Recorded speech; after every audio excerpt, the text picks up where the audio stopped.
तो हेलो दोस्तों, finally iPhone 16 का रिव्यू में लेके आ चुका हूँ, जो कि मैं इसको यूज कर रहा हूँ 3 महीनों से। मैंने इसको अक्टूबर में परचेज किया है, वो भी स्टार्टिंग अक्टूबर में, एंड इसको मैं यूज कर रहा हूँ, वो भी पर्सनल यूज। मेरी सारी चीजें जो है, प्राइमरी फोन मेरा यही है। तो इसका आज मैं रिव्यू करने वाला हूँ, बताने वाला हूँ कि आफ्टर 3 मंथ्स मुझे इसका क्या रेस्पॉन्स देखने को मिल रहा है एंड कैसा है ये फोन ओवरऑल देखा जाए तो। लाइक इसकी design, camera quality, display quality, साथ ही बैटरी बैकअप एंड सारी चीजें हम इसमें कवर करने वाले इस वीडियो में। तो वीडियो के लास्ट तक बने रहना एंड वीडियो अगर आपको पसंद आती है तो वीडियो को लाइक जरूर करना। बाकी मैं ऐसी और वीडियोस लाता रहता हूँ, तो चैनल को सब्सक्राइब कर लेना ताकि कोई भी वीडियो आए तो वो आपसे मिस ना हो एंड ऐसे ही सपोर्ट बनाए रखना। एंड दोस्तों, ये मैं वीडियो बना रहा हूँ 3 जनवरी को, क्योंकि iOS 18.2 है, उसका अपडेट भी आ चुका है, जिसमें कि कुछ AI फीचर्स हमें देखने को मिले। हालांकि थोड़े बहुत ही फीचर्स है, पूरे इंडिया में वर्क नहीं करते, तो वो सब आ चुका है एंड उन सब के बारे में मैं आपको इस वीडियो में बताऊंगा। तो दोस्तों, अगर स्टार्ट करें इसके डिजाइन वाइज, तो डिजाइन वाइज फोन काफी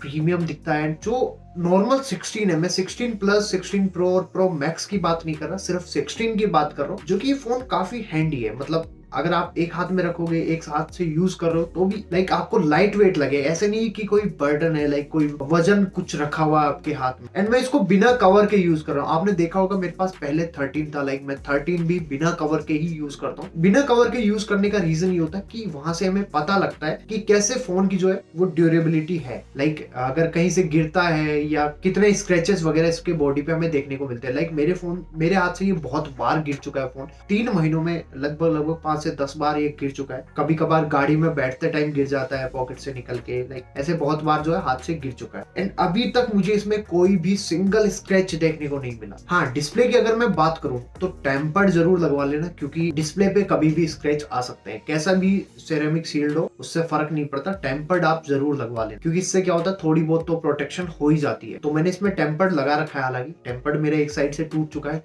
तो यहाँ से ही आप लोग देख सकते हो कितना गिरता है मेरे हाथ से फोन।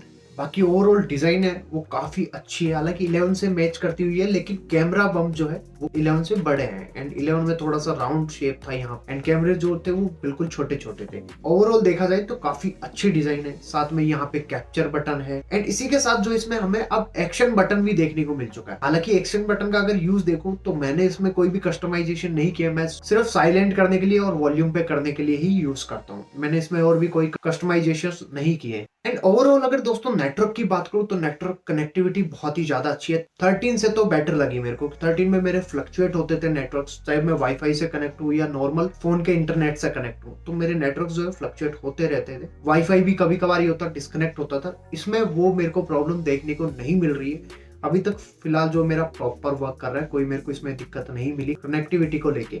एंड जैसा कि मैं ट्रैवल भी करता हूँ बहुत ज्यादा ही, मतलब इतना ज्यादा भी ट्रैवल नहीं करता, लेकिन जितना ट्रैवल करता हूँ उस हिसाब से मेरे को कनेक्टिविटी इसकी बहुत ही अच्छी देखने को मिली। इसी के साथ दोस्तों, अगर बात करें इसकी डिस्प्ले क्वालिटी, तो डिस्प्ले क्वालिटी से मुझे एक इशू है। हालांकि अगर आप नॉर्मल आईफोन यूज कर रहे हो, मतलब आप प्रो मॉडल्स यूज नहीं कर रहे हो, जो नॉर्मल आईफोन है वो यूज कर रहे हो, तो आपको ये फर्क देखने को नहीं मिलेगा। हालांकि मुझे देखने को मिला है, क्योंकि मैंने प्रो मॉडल्स भी यूज किए। तो जो रिफ्रेश रेट है इसकी, डिस्प्ले की रिफ्रेश रेट में बहुत ही ज्यादा लैग सा देखने को मिलता है। लाइक इसमें 60 FPS की हमें रिफ्रेश रेट देखने को मिलती है, जबकि अगर इस बजट में आप फोन देखोगे, हालांकि इससे कम बजट वाले फोन में भी 120 FPS तक आ चुका है। इसमें अभी तक हमें 60 FPS देखने को मिलता है। हालांकि वो प्रॉपर हमें फील नहीं होता। अगर आप नॉर्मल डिवाइसेस यूज करो तो आपको फील नहीं होगा। प्रो मॉडल्स अगर आपने यूज किए, उसके बाद आपने स्विच किया नॉर्मल मॉडल पे, तो आपको ये फर्क नजर आएगा कि आपको थोड़ा सा लैग फील होगा। इसमें एप्लीकेशन जो है वो रन स्मूथली रन नहीं कर रही है। तो ये वाला फर्क तो है। आई थिंक एप्पल को अब इम्प्रूव करना चाहिए, 120 FPS दे देना चाहिए इस प्राइस रेंज पे वो अगर सेल कर रहे हैं, क्योंकि 80,000 का कोई भी डिवाइस लोगे आप, तो मेरे हिसाब से उसमें 120 FPS अब आपको नॉर्मली सारे ही फोन्स में देखने को मिल चुका है। तो एप्पल को ये चीज तो इम्प्रूव करनी चाहिए कि अब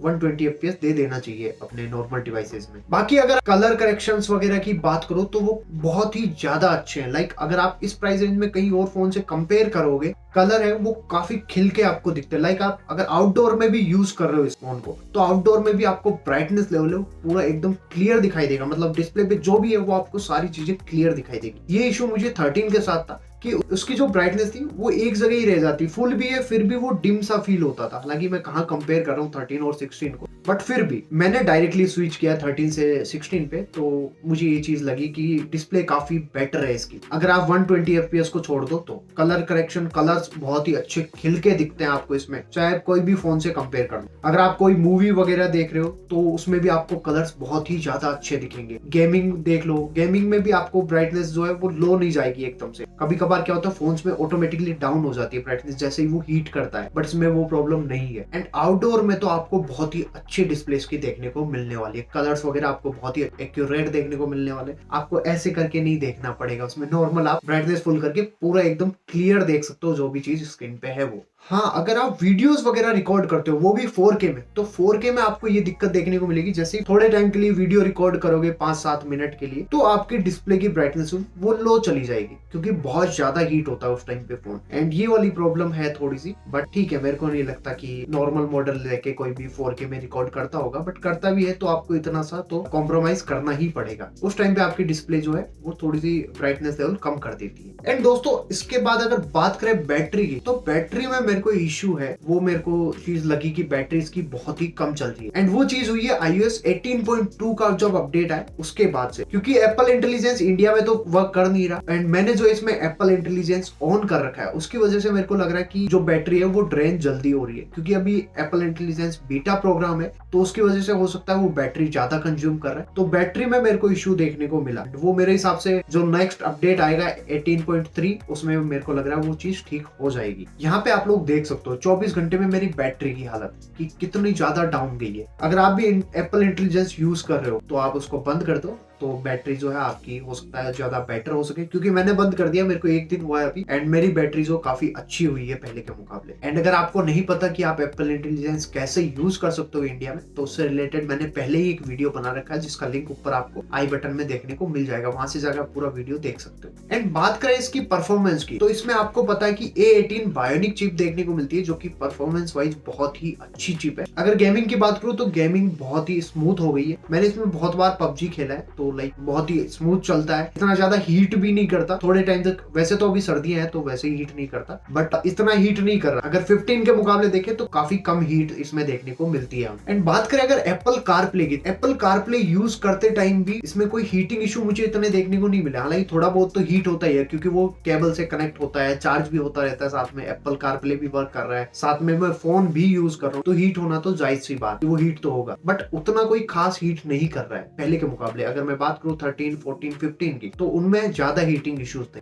एप्पल कारप्ले के साथ। अगर आपने कभी यूज किया एप्पल कारप्ले के साथ फोन, आपको कैसी हीटिंग देखने को मिली मुझे कमेंट सेक्शन में जरूर बताना। एंड अगर बात करूं मैं सॉफ्टवेयर एक्सपीरियंस की, तो iOS 18 में मुझे बहुत सारे बग्स देखने को मिले। हालांकि वो फोन के बग्स नहीं है, पहले जब iOS 18 नया आया था तो मैंने एक वीडियो अपलोड किया था जिसमें मुझे डिस्प्ले में एक इशू देखने को मिल रहा था, पूरी डिस्प्ले जो पिंक हो जाती है, वो हालांकि सॉफ्टवेयर का इशू था। जैसे ही नया अपडेट आया उसके बाद वो इशू ठीक हो गया था। अभी जो मेरे को इशू देखने को मिल रहा है वो कि काफी ज्यादा हैंग करता है, कभी कभी स्ट्रक हो जाता है एक जगह। लाइक अभी भी सॉफ्टवेयर इश्यूज है इसमें बहुत सारे। मेरे को लगता है कि एप्पल बहुत ही जल्द जो है नेक्स्ट अपडेट में उनको ठीक कर देगा। काफी ज्यादा बग्स है। अभी मैं 18.2 यूज कर रहा हूँ, उसमें भी मेरे को काफी ज्यादा बग्स देखने को मिले। लाइक कभी कभी कैमरा जैसे ओपन करता हूँ मैं, तो कैमरा थोड़ा सा लेट ओपन होता है। लाइक मैंने ओपन तो कर दिया लेकिन पूरी स्क्रीन ब्लैक आएगी, देन उसके बाद कैमरा ओपन होगा। तो ये वाला इशू है जो कि मेरे को देखने को मिल रहा है। और भी बहुत सारे इश्यूज है। आपको अगर कोई इशू देखने को मिल रहा है iPhone 16 अगर यूज कर रहे हो तो मुझे कमेंट में जरूर बताना। एंड अगर बात करें एप्पल इंटेलिजेंस की, तो एप्पल इंटेलिजेंस का कोई भी फीचर अभी इंडिया में नहीं है। हालांकि वो एक कैप्चर बटन के साथ जो है विजुअल इंटेलिजेंस एप्पल ने उसको बताया, विजुअल इंटेलिजेंस, जिससे कि हम कोई भी ऑब्जेक्ट, कोई भी चीज है उसको सर्च कर सकते हैं। कैप्चर बटन को आपको होल्ड करके रखना है, देन आपका विजुअल इंटेलिजेंस ऑन होगा, उसमें आप कोई भी फोटो क्लिक करके जो भी ऑब्जेक्ट है उसमें उसको सर्च कर सकते हो। तो वो वाली चीज थोड़ी ठीक है। बाकी एप्पल इंटेलिजेंस के कोई भी फीचर्स अभी इंडिया में वर्क नहीं कर रहे हैं। जो है iPhone 16 का एड भी एप्पल ने इसी को लेके किया था, लाइक कि एप्पल इंटेलिजेंस iPhone 16 में आने वाला है, जबकि अभी तक इंडिया में कोई भी एप्पल इंटेलिजेंस के फीचर्स वर्क नहीं कर रहे इतने प्रॉपर तरीके से। सारे के सारे फीचर जो है वो बीटा प्रोग्राम में है। अगर आप उनको यूज करते हो तो आपके बैटरी परफॉर्मेंस गिर जाएगी, साथ ही आपका जो ओवरऑल एक्सपीरियंस है फोन का, लाइक फोन हैंग होना, हीट होना, वो सारी चीजें आपको देखने को मिलेगी आपके फोन फोन में, जैसे कि मुझे देखने को मिल रही है। मैंने एप्पल इंटेलिजेंस को अब जो है वो बंद कर दिया। एंड आपने देखा होगा फोटोज में हमें क्लीन अप का ऑप्शन एक देखने को मिला है, हालांकि वो भी इतना एक्यूरेट नहीं है। वो कुछ चीजों को प्रॉपर रिमूव कर पा रहा है, बट सारी चीजें वो प्रॉपर रिमूव नहीं कर पा रहा है। अगर हम बात करें सैमसंग के एआई, तो सैमसंग के एआई के मुकाबले अभी 1% एप्पल का इंटेलिजेंस वर्क कर रहा है। तो मेरे हिसाब से एप्पल को अभी थोड़ा सा ध्यान देना चाहिए सॉफ्टवेयर अपडेट पे, जो बग्स है उनको फिक्स करना चाहिए, क्योंकि एप्पल इंटेलिजेंस तो हमने देख लिया कि कैसे आने वाला है वो। अभी मेरे को लग रहा है कि एप्पल इंटेलिजेंस को इंडिया में आने के लिए बहुत ही ज्यादा टाइम है। सो देखते हैं क्या होता है, कितना जल्दी हमें एप्पल इंटेलिजेंस देखने को मिलता है आईफोन 16 में। दोस्तों अगर बात करें कैमरा की, जो कि सबसे मेन हमारा इंपॉर्टेंट चीज है, तो कैमरा जो हमें इसमें 48 और 12 मेगापिक्सल का देखने को मिलता है। कैमरा क्वालिटी बहुत ही अच्छी है, 15 के मुकाबले अगर आप देखोगे तो बहुत ज्यादा अच्छी आपको देखने को मिलेगी। साथ ही अगर आप वीडियो रिकॉर्ड करते हो, तो वीडियो रिकॉर्डिंग वालों लोगों के लिए बहुत ही अच्छी चीज है कि उनको अब इसमें अब एक ऑडियो मिक्स नाम का हमें टूल देखने को मिलता है। जैसे ही आप वीडियो एडिटिंग में जाओगे, लाइक आपको फोन के नॉर्मल फोटोज में जाके आप वीडियो एडिटिंग में जाओगे, वहां पे ऑडियो मिक्स नाम का एक टूल देखने को मिलता है, जिससे कि आप अपनी ऑडियो को इनहेंस कर सकते हो। लाइक आप स्टूडियो मोड में ले जा सकते हो, सिनेमैटिक में ले जा सकते हो, या इन फ्रेम जो ऑडियो है उसको रख सकते हो। तो ये बहुत ही अच्छी चीज है। अगर आप कोई क्रिएटर वगैरह हो, आप वीडियो रिकॉर्ड कर रहे हो, शांत जगह आपको नहीं मिल रही है, आसपास में शोर ज्यादा है, सराउंडिंग साउंड जो है वो ज्यादा है, तो ये बहुत ही अच्छा टूल है जो कि ऑडियो मिक्स नाम से है, जिसमें कि आप बैकग्राउंड के साउंड है उसको बिल्कुल बंद कर सकते हो। एंड बहुत ही अच्छे से ये वर्क कर रहा है। हालांकि मैं भी बहुत सारी वीडियोस में उसको यूज करता हूँ। अभी तो मैं दूसरे फोन से वीडियो बना रहा हूँ, तो मेरे को नहीं लगता कैसी ऑडियो होगी, बट इस फोन से अगर मैं रिकॉर्ड करता हूँ तो बहुत ही अच्छी ऑडियो मेरे को देखने को मिलती है। तो ये एक बहुत ही अच्छा टूल है, एंड ये एक अलग चीज है जो कि मेरे को नहीं लगता किसी भी कोई भी फोन में आपको ये चीज देखने को मिली होगी, जो कि एप्पल ने ये चीज सोची है। तो ये मेरे को एक अच्छा टूल लगा, काफी अच्छा टूल लगा। एज ए क्रिएटर अगर मैं सोचूं तो मेरे को बहुत ही अच्छा टूल लगा। आपको ये कैसा लगता है मेरे को कमेंट में बताना। एंड अगर फोटोज क्वालिटी की बात करें, तो फोटोज क्वालिटी आपको बहुत ही ज्यादा अच्छी देखने को मिलेगी इसमें। नॉन प्रो मॉडल होने के बाद भी इतनी अच्छी फोटो क्वालिटी देखने को मिल रही है आपको इसमें, तो एक बहुत ही अच्छी बात है। आप प्रो के मुकाबले थोड़ा सा कम है, बट फिर भी नॉन प्रो में इतनी अच्छी फोटो क्वालिटी बहुत ही अलग बात है। एंड फोटोज में भी आपको बहुत सारे एडिटिंग फिल्टर्स देखने को मिलते हैं। लाइक आप कैसे भी फोटो को कस्टमाइज कर सकते हो। फोटो आपने क्लिक कर ली, उसके बाद आपको फिल्टर चेंज करना है या कुछ भी चेंज करना है, कैसे भी आप कस्टमाइज कर सकते हो फोन में। तो ये बहुत ही अच्छी चीज, जो लोग फोटोज वगैरह क्लिक करने का शौक है, जिनको मेमोरीज रखते हैं, उनके लिए बहुत ही अच्छी चीज है। एंड अगर बात करें इसके कैप्चर बटन, तो मैं इसको 3 महीने से यूज कर रहा हूं। मैंने कैप्चर बटन आज तक इसका यूज नहीं किया। लिटरली मैं बता रहा हूं आपको, मैंने एक भी बार इसका कैप्चर बटन यूज नहीं किया। हाँ, एक बार जब मैं लेके आया था तो मैंने टेस्ट करने के लिए यूज किया था, बस वही था मेरा लास्ट। मेरे को नहीं लगता कि ये इतना यूजेबल थिंग है कैप्चर बटन आप यूज करो, क्योंकि कौन यहाँ से किसको प्रेस करे, कैमरा ओपन करे। इससे अच्छा मेरे को लगता है हाथ से ज्यादा बेटर कंट्रोल हो सकता है कैमरा, जो कि मैं करता हूँ। तो कैप्चर बटन तो मेरे को लग रहा है बिल्कुल ही यूजलेस थिंग है, जो कि एप्पल ने इनोवेशन के नाम पे लोगों का काटा है कैप्चर बटन के नाम पे। तो ये यूजलेस थिंग है। इसके पीछे अगर आप पैसा बर्बाद कर रहे हो तो मेरे को नहीं लगता कोई खास चीज है। अगर आप लोगों को बाई करना है, तो अगर आप 13 पे हो या 12 पे हो, इन सारे डिवाइसेस पे हो, तो आप, मेरे को लगता है कि आप स्विच कर सकते हो। बाकी इसको लेने का कोई मतलब नहीं, मैं तो क्लियर यही बोलूंगा। जो सारे फीचर्स है, अगर आपका यूज है उस हिसाब से तो आप ले सकते हो बिल्कुल, बट आपका यूज नहीं है, आप 15 मॉडल पे हो, तो 15 से आप 16 पे स्विच करने का सोच रहे हो, मेरे को नहीं लगता कि ये वर्थ है, क्योंकि